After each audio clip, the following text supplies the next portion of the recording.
오늘은 열매를 많이 맺나니 이런 제목의 말씀을 통해서 함께 은혜를 나누겠습니다.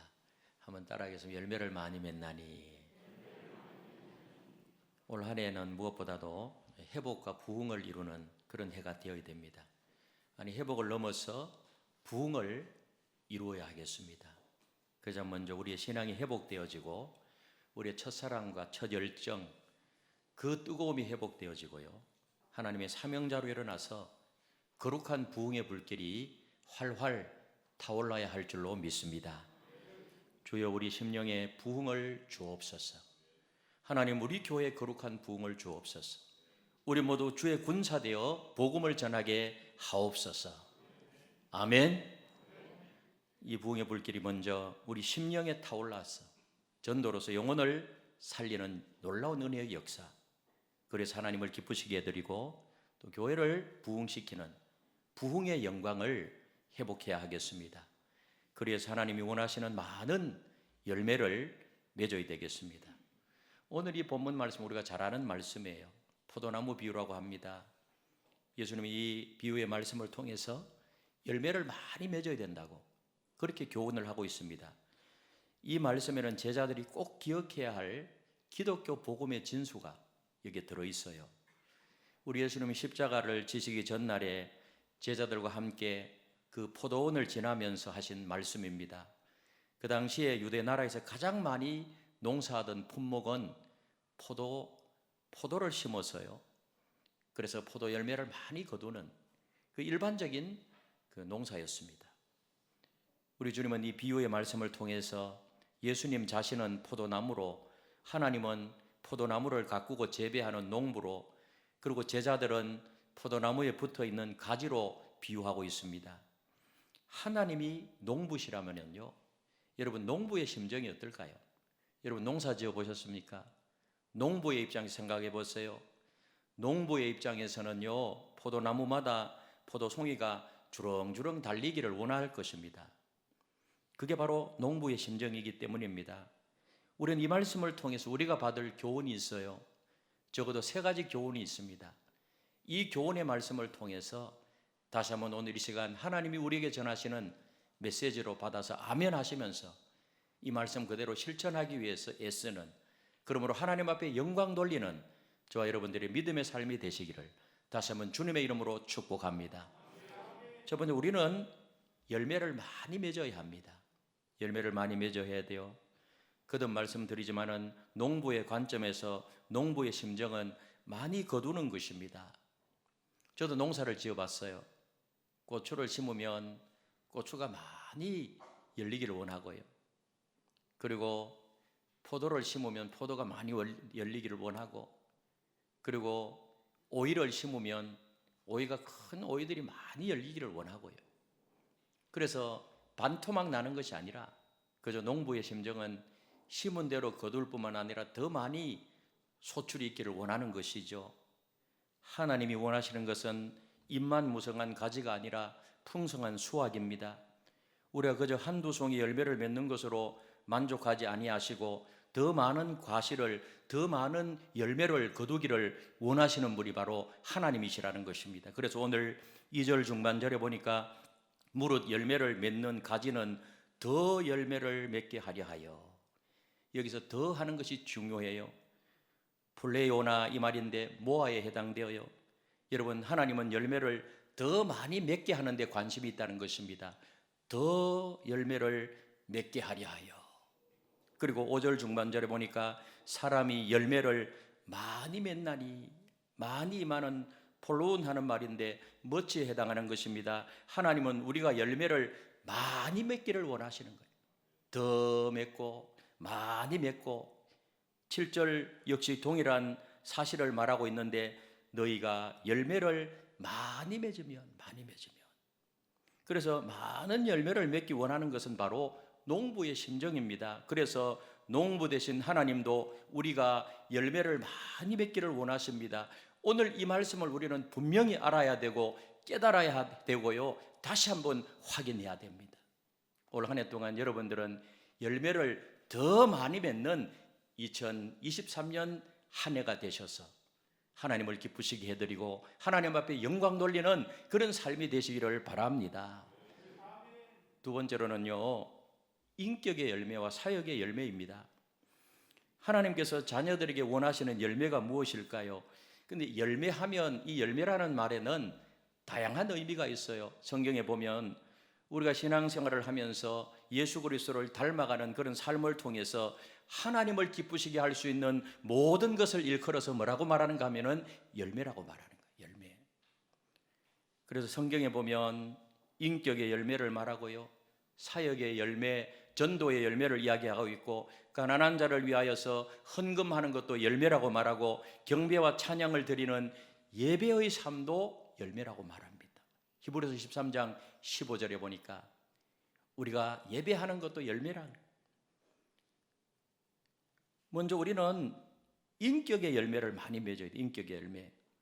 우리 예수 믿고 하나님의 자녀가 된 이후에 가장 중요한 과제는 우리 자신이 어떤 사람이 되느냐 하는 문제예요. 되느냐. 예수 믿고 나서 내가 어떤 사람이 되어가고 있고 얼마만큼 되어 있고, 그래서 이것을 being이라고 말하죠. being.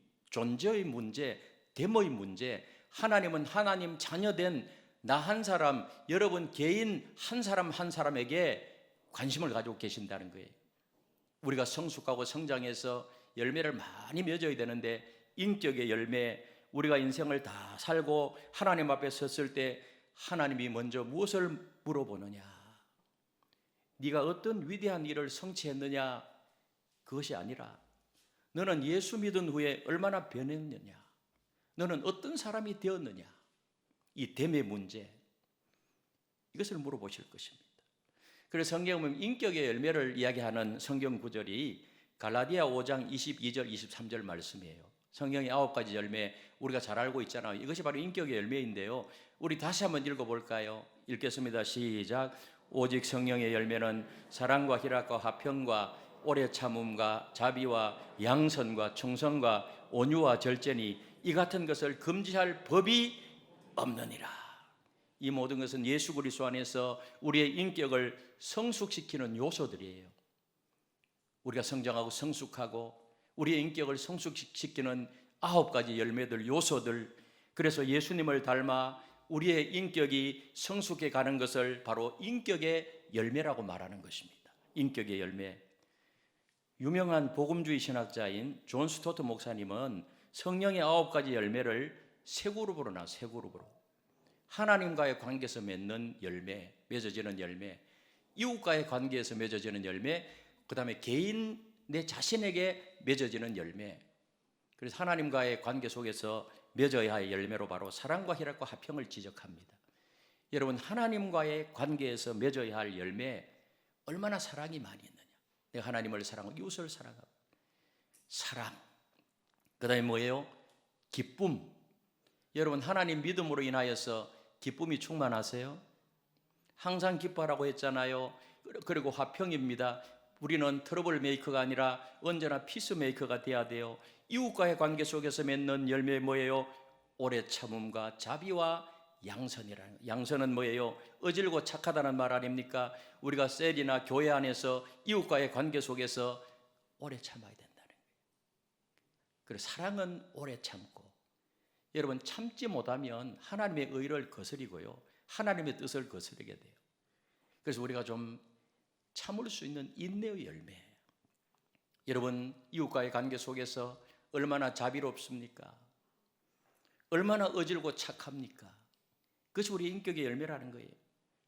상대방을 보고 조금만 내 기준에 안 맞으면 화를 내고 짜증내고 공격하고, 만약에 그렇다면 아직도 우리가 열매 맺는 데 있어서 적어도 우리의 인격이 덜 성숙한 것이죠. 자기 자신과의 관계 속에서 맺어야 할 열매로 충성이에요. 충성. 그리고 온유고 절제를 이야기합니다. 우리 절제도 잘해야 돼요.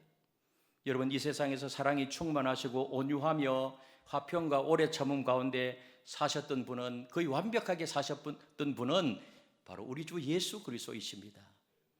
우리가 성령의 열매를 맺는다는 것은 바로 예수님의 인격과 삶과 예수님의 사역을 닮아간다는 것입니다. 바로 이것이 뭔가 하면 인격의 열매예요.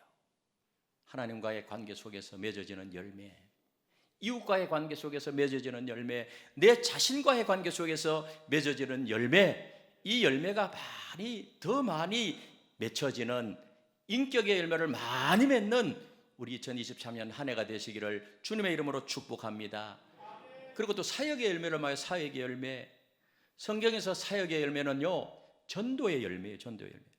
내가 어떤 존재가 되느냐, 그런 비잉의 문제도 중요하지만 또 하나 중요한 것은 네가 어떤 일을 하며 살아가느냐, 이것을 doing이라고 그러죠. doing, 행함의 문제입니다. 이것은 사역의 문제입니다. 우리가 세상을 살아가면서 해야 할 일들이 굉장히 많아요. 어떨 때는 24시간 모자라요. 할 일이 얼마나 많은지 몰라요. 그리스도인으로서 해야 할 가장 중요한 일이 무엇일까요? 그래서 우선순위가 중요하다는 것입니다. 마태복음 28장 19절에 보니 너희는 가서 모든 민족을 제자로 삼아. 교회 와서 은혜 받고 세상으로 가라는 것입니다. 가서 뭐 하라는 거예요? 민족을 제자 삼으라. 가라. 여러분, 이것은 뭔가 하면 선교의 명령이요, 전도의 명령입니다. 우리가 복음을 전하는 일보다 더 중요한 과제는 없다는 것입니다. 적어도 하나님의 관점에서 보면 사역의 열매, 복음 증가하는 것, 하나님 나라 확장하는 일, 이것이 가장 중요하다는 거예요. 우리가 일할 때요. 여러분, 그러자면 무엇보다도 우리는 부흥의 불길이 타올라야 합니다. 부흥의 불길이 타올라야 전도하게 되고 전도의 열매를 맺을 수가 있습니다. 기독교 역사상 하나님의 부흥의 불길이 임한 곳에 전도의 역사가 일어났다는 사실입니다. 여러분, 부흥의 단비가 임한 곳에 영혼을 구원하는 구령의 역사가 일어났습니다. 초대교회 오순절 성령의 불이 임했을 때 전도하는 역사가 일어났습니다. 그 불길은 예루살렘에서 유대와 사마리아와 그리고 온 땅끝까지 퍼져나갔다는 것이 사도행전의 기록이잖아요. 교회사적인 관점에서 보아도 영국 웨일즈에 부흥의 불길이 임했을 때 온통 전도하는 역사가 일어났고요, 우리 대한민국 평양 장대현 교회에 부흥의 불길이 붙었을 때 삼천리 반도 강산을 복음화시키는 전도운동이 일어났다는 사실을 믿으시기를 바랍니다. 이것이 교회사적인 기록이에요. 이처럼 언제 어디서나 부흥의 불길이 붙은 곳은요, 영혼을 살리는 역사, 전도하는 역사가 일어났고 교회는 계속해서 놀랍게 성장했습니다. 참으로 놀라운 사역의 열매, 많은 전도의 열매를 거두게 되었다는 사실입니다. 그래서 이 전도의 열매, 여러분 2023년 올 한 해 동안 우리가 이렇게 1월달 새해잖아요. 아직도 우리가 어떤 마음을 품어야 될까요? 올 한 해 동안 내가 만나는 사람들에게 우리 교회를 이야기하고 예수 그리스도를 이야기하고 내가 복음을 전하리라. 할렐루야. 성령 하나님 역사하시면 그 내가 전하는 사람들의 마음의 문을 열어주셔서 예수님을 영접함으로 새 생명의 역사가 일어날 줄로 믿습니다. 기대하면서 나가는 것이에요. 그래서 교회가 부흥할 때 중요한 것 중에 하나가 뭔가 하면 자랑을 많이 해요. 자랑을. 교회 소문이 잘 나야 돼요. 여러분, 우리가 부산을 복음하고 아직도 예수 믿지 않는 300만 영혼을 주님 앞으로 인도해 내려면 여러분 교회 자랑 많이 해야 돼요. 아멘이십니까? 내 교회 내가 자랑해야 누가 자랑해요? 그래서 우리 하나인 교회 참 좋은 교회라고 이렇게 자랑하네. 그래서 소문이 좋게 나면 사람들이 이렇게 서울에서 부산으로 이사 오면 내가 어느 교회 등록할까? 좋은 소문 난 교회로 가지 않겠습니까? 아멘이십니까? 근데 안 좋은 소문 퍼뜨려 보세요. 그래서 우리가 소문을 잘해. 소문. 성경에도 보면 그런 내용들이 많아요. 소문을 잘해. 소문. 우리 옆에 있는 분들하고 이렇게 인사합시다. 소문 잘 냅시다. 아멘이십니까? 예수 믿는 사람들이 직장이나 어디 만나도요, 여러분 동창회나 뭐 계모임이나 요즘 계모임 같은 거 안 합니까? 뭐 체육 공동체 모임 가면은 교회 자랑 많이 하세요. 교회 자랑. 아멘. 여러분 그렇습니다. 정말 영혼을 살리는 역사, 열매 맺는 역사, 그러므로 참으로 사역의 열매, 많은 전도의 열매, 조국 교회의 부흥의 불길이 임해야 되고요, 부산에 있는 1800 교회에 부흥의 불길이 임해야 되고, 우리 교회도 부흥의 불길이 임해야 되고, 부흥의 불길이 붙을 뿐만 아니라 활활 타올라야 될 줄로 믿습니다. 먼저 우리의 부흥의 불길이 내 심령에 타올라야 돼요. 그래서 많은 전도의 열매를 맺어서 하나님을 기쁘시게 해드리고 교회를 부흥시키는 부흥의 영광을 경험하고 회복해야 될 줄로 믿습니다. 아멘이십니까? 그런데 포도나무에 붙어있는 가지는요, 포도가 열리기 마련이에요.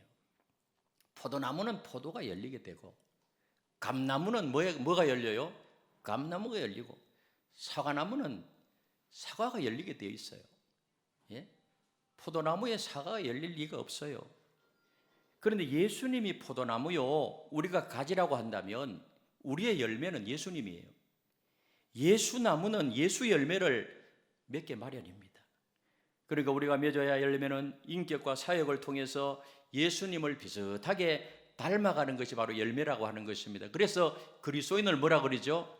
작은 예수라 그래요. 작은 예수. 아멘. 오늘 8절 말씀이 이 사실을 확정해 주고 있는데요, 우리 8절을 다시 한번 읽어보겠습니다. 8절입니다. 시작. 너희가 열매를 많이 맺으면 내 아버지께서 영광을 받으실 것이요 너희는 내 제자가 되리라. 예수님의 제자가 된다는 말은 예수 닮은 사람이 된다는 말입니다. 그러니까 우리가 열매를 많이 맺으면 주님 닮은 사람이 된다는 거예요. 우린 다른 것 닮지 않고 다른 어떤 사람이 아니라 우리의 모델은 우리 주 예수 그리스도 주님 닮은 사람이 돼야 될 줄로 믿습니다. 예수님이 모델이에요. 그러므로 우리는 이 말씀을 사실은 고민하면서 들어야 돼요. 과연 내 인격과 삶이 주님을 얼마만큼 닮았다고 말할 수 있을까? 농부가 포도송이가 많이 맺힌 포도송이를 보고 즐거워하듯이 하나님께서 나를 보고 과연 그렇게 즐거워하실까? 과연 나에게 그런 열매를 맺고 있는가? 내 자신을 한번 돌아봐야 돼요. 우리 모두 고민하면서 이 말씀을 대할 때 자신을 돌이켜 봐야 됩니다. 예수를 오래 믿어도 자녀들 눈에 전혀 달라진 것이 보이지 않는 부모, 집사가 되고 권사가 되어도 부부끼리 변화된 모습이 별로 보이지 않는 관계, 이웃 사람들이 볼 때 예수 믿는 사람으로 특별한 것이 전혀 드러나지 않는 너나 나나 똑같다 하는 생각이 들 만큼 아무런 열매가 보이지 않는 사람, 만약 우리가 이와 같은 삶을 산다면 많은 열매를 기대하시는 하나님께서 얼마나 슬퍼하시고 얼마나 안타까워하겠습니까? 우리 모두 가슴 저리는 그런 아픔을 느껴야 됩니다. 오늘 한국 교회 이미지가 많이 추락한 이유가 무엇일까요? 입만 무성한 포도나무와 같은 사람들이 많기 때문입니다. 그래서 오늘 한국 사회가 이렇게, 또 한국 교회가 이처럼 세상 사람들에게 외면당하고 있는 것입니다. 때문에 우리는 이 말씀을 볼 때 진지한 말씀으로 받아서 다시 한번 우리 조국 교회가 다시 일어나고, 아멘이십니까? 우리 부산에 있는 교회들이 다시 이 사회 영향력을 행사하고 초대 한국 그리스도인들처럼 또 초대 교회처럼 우리 교회가 다시 이 사회에 영향력을 끼칠 수 있는 그런 조국 교회요, 우리 교회가 되어야 될 줄로 믿습니다. 그것이 바로 누구한테 달려 있나요? 열매를 더 많이 맺어라. 우리 자신들한테 달려 있다는 사실입니다. 그리고 세 번째로는요, 열매를 많이 맺기 위해서는 주님께 붙어 있어야 돼요. 주님께 꼭 붙어 있어요. 놀라운 사실은요, 하나님께서 그렇게 많은 열매를 원하시면서도 우리에게 열매를 맺으라 이렇게 명령하고 있지 않아요. 열매를 맺을 것이다 이렇게 말하지, 열매를 많이 맺으라 명령하는 데 없어요. 열매는 어떻게 맺어요? 자연스럽게 맺게 된다는, 자연스럽게. 어떻게 자연스럽게 맺어요? 4절에 보니까 이렇게 말씀해요. 우리 4절을 같이 읽겠습니다. 시작. 내 안에 거하라 나도 너희 안에 거하리라. 가지가 포도나무에 붙어있지 아니하면 스스로 열매를 맺을 수 없음 같이 너희도 내 안에 있지 아니하면 그러하리라. 가지가 나무에 꼭 붙어있기만 하면 어때요? 나무가요, 흙으로부터 영양분과 수분을 끌어올려서 가지에게 충분히 영양분을 공급해줘요. 가지는 그것을 받아 먹으면서 가지가 하는 일은 뭐예요? 가만히 있으면 돼요. 그러면 잎이 나고 꽃이 피고 풍성한 열매를 맺게 되는 것입니다. 우리도 마찬가지라는 거예요. 포도나무 대신 예수님께 꼭 붙어 있기만 하면 열매는 저절로 맺힌다는 거예요. 그래서 본문 1절에서 10절까지 보면 안에 거하라, 안에 거하라 10번 정도로 반복돼요. 안에 거하라. 누구 안에 거하라고요? 예수님 안에 거하라. 예수님 안에 거하라. 거듭거듭 강조해요. 계속해서 반복되는 것은 성경은 강조를 나타내는 것입니다. 그러므로 우리가 꼭 해야 될 것은 뭔가 하면 예수님 안에 거하는 거, 안에 거하는 거. 예수님 안에 거하면 우리가요, 가지가 나무에 붙어 있는 것하고 똑같은 거예요. 그래서 예수님 안에 거한다는 말은 생명 되신 예수님과 지속적인 관계를 유지한다는 말이에요. 여러분, 우리는 생명 되신 주님과 지속적인 관계를 유지해야 될 줄로 믿습니다. 우리 예수님을 영접하고 예수님과 함께 먹고 함께 더불어 아름다운 교제를 나누는 삶, 이것이 바로 예수님 안에 있는 삶입니다. 혹시 여러분 예수님을요 문 밖에 세워두고 계시질 않습니까? 안으로 모시지 않고 문 밖에 세워두시고 가끔가다 내가 필요할 때 주님 들어오세요. 주님 제 말 좀 들어보세요. 그리고 평소에는 뭐 예수님하고 상관없어요. 그렇게 사시다가 또 뭐 문제 일어나고 어려우면은 주님 불러가지고 문 밖에 계시는 주님을 안으로 들어오세요. 이렇게 한다면 우리는 사실은 예수님께 꼭 붙어 있는 것이 아니라는 거예요. 그렇다면 예수 안에 사는 삶을 살려면 노력을 해야 되는데 어떤 노력을 해야 되느냐? 7절 말씀 보세요. 7절. 우리 7절을 같이 읽겠습니다. 시작. 너희가 내 안에 거하고 내 말이 너희 안에 거하면 무엇이든지 원하는 대로 구하라. 그리하면 이루리라. 그 비결을 두 가지 7절에 말하는데요. 내 말과 구하라는 말이에요. 내 말은 예수님의 말이에요.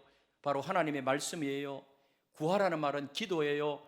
결국 쉽게 말한다면 두 가지가 뭔가 하면 말씀과 기도라는 것입니다.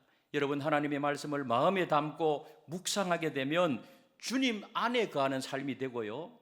그러면 시냇가에 심은 나무처럼 시절을 따라서 풍성한 열매를 맺게 된다는 사실을 믿으시기를 바랍니다. 말씀을 마음에 담고 살면 말씀이 하나님의 능력이 되어 내 영혼을 살찌우는 양식이 되어서 우리를 튼튼하게 세워주실 줄로 믿습니다. 그것을 이야기하고 있어요. 가만히 있어도 인격과 삶의 열매들이 저절로 맺히게 된다는 거예요. 그렇게 하게 되면. 그래하면 하나님도 기뻐하시고 우리를 보는 자마다 야, 정말 예수 믿는 사람은 다르구나 말하도록 만든다는 것입니다. 예수 믿는 사람은 다르다. 그리고 뭐라 그래요? 무엇이든지 원하는 대로 구하라 그래요. 한번 따라서 무엇이든지 원하는 대로 구하라. 예수님 안에 거하는 삶을 살기 위해서 하나님의 말씀을 가게 말씀을 묵상하는 것 동시에 기도할 것을 말해요. 기도할 것을 강조해요. 저는 무엇이든지 원하는 대로 구하라 이 말씀을 보면 굉장히 힘이 돼요. 어떤 뭐 조건을 많이 단다면 얼마나 피곤하겠어요. 예수님 안에 거하면 무엇이든지 원하는 대로 구하라. 여러분, 말씀을 마음에 담고 묵상하면서 예수님과 깊은 사랑의 교제를 나누게 되면 기도의 문이 열리게 된다는 것입니다. 그 길은 어떤 것만 구할 수 있는 제한적인 것이 아니라 무엇이든지 원하는 대로 구하는 기도가 드려진다는 것입니다. 사랑하는 연인 사이에 처음에 만났을 때는 서먹서먹 하잖아요. 그래서 어떤 일을 할 때 굉장히 조심스럽게 대화해요. 서로 재면서 이리저리 재어보고 처음에는 그래요. 그런데 그러다가 점점 만남이 깊어지고요. 사랑에 빠지게 되고 나면 더 이상 뭐 이리저리 재어보지 않고 말하게 돼요. 그런 기억 안 나세요? 너무 오래돼가지고. 예? 이제는 두 사람이 만나면 무슨 말을 해도 즐거워요. 우리가 말씀을 묵상하며 주님과 깊은 교제를 하면서 그 사랑에 흠뻑 젖게 되면 자신도 모르게 무엇이든지 주님 앞에 부담 없이 아뢰일 수 있는 그런 기도로 발전하게 된다는 것입니다. 기도가 뭔가 아는 거예요. 예수님 안에 거하려면 이런 기도의 세계를 알아야 된다는 거예요. 그래서 신앙생활은 삭막한 사막이 아니요. 여러분, 신앙생활은 억지로 하는 것이 아니에요. 훈련을 시키니까 할 수 없이 성경 읽고, 훈련시키니까 할 수 없이 기도하고, 물론 그것도 필요하지만은 훈련시키면 하고 아니면 안 하고, 그럼 피곤하잖아요. 그렇게 피곤한 것이 신앙생활이라고 하면 그건 오래가지 못할 것입니다. 신앙생활은 행복합니다. 신앙생활은 즐겁습니다. 신앙생활은 너무 좋은 것입니다. 신앙생활하면 너무 좋아요. 너무 행복해요. 너무 즐거워요. 나를 사랑하사 나를 위해 죽으신 주님의 말씀을 마음속에 담고 묵상하다 보면 자신도 모르게 무엇이든지 주님 앞에 꺼리낌 없이 내어놓고 기도할 수 있는 관계로 점점 발전하게 된다는 사실을 믿으시기를 바랍니다.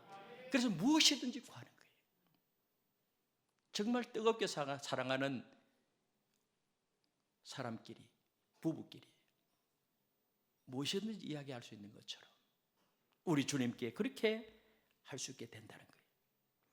예수님과 우리 사이에 깊은 생명의 교류가 형성되기 때문입니다. 그래서 예수님으로부터 자양분을 공급받고요, 모든 필요한 지혜를 얻습니다. 풍성한 열매를 맺기에 꼭 있어야 될 것들을 주님으로부터 공급받습니다. 그렇게 되면은요, 삶이 막 달라져요. 굉장히 힘이 있어져요. 그 얼굴에 보면 기쁨이 넘쳐요. 굉장히 활력이 넘쳐요. 그러면요, 실업을 당해도 지나치게 휘청거리지 않아요. 어떠한 어려움이 와도 그것 때문에 절대로 자포자기하지 않습니다.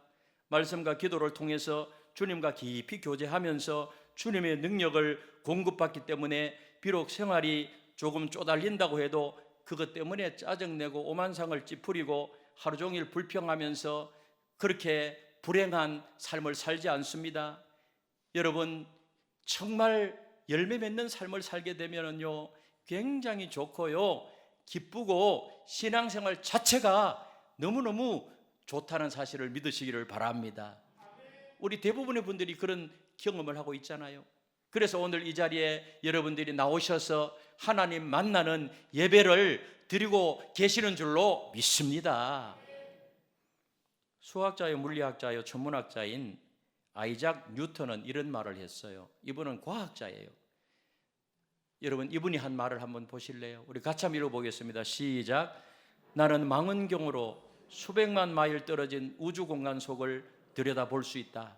그러나 망원경을 옆에 내려놓고 방에 들어가 문을 닫은 채 무릎을 꿇고 기도하면 이 땅에 있는 모든 망원경을 다 동원해서 볼 수 있는 것보다 더 많은 것을 볼 수 있다.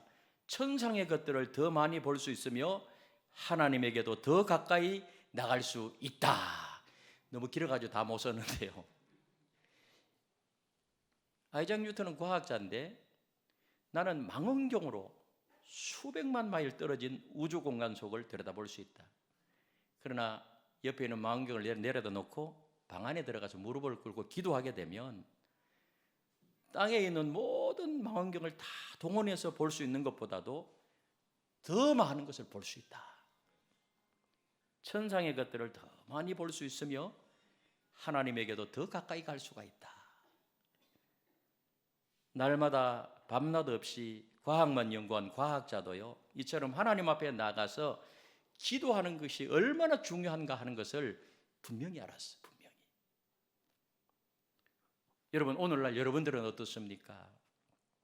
말씀과 기도에 몰입하는 것이 잘 됩니까? 주님 말씀을 묵상하고 말씀을 가까이 하는 것이 쉽습니까? 여러분, 기도 무엇이든지 구하는 것이 여러분 쉽습니까? 아니면 잘 안 됩니까?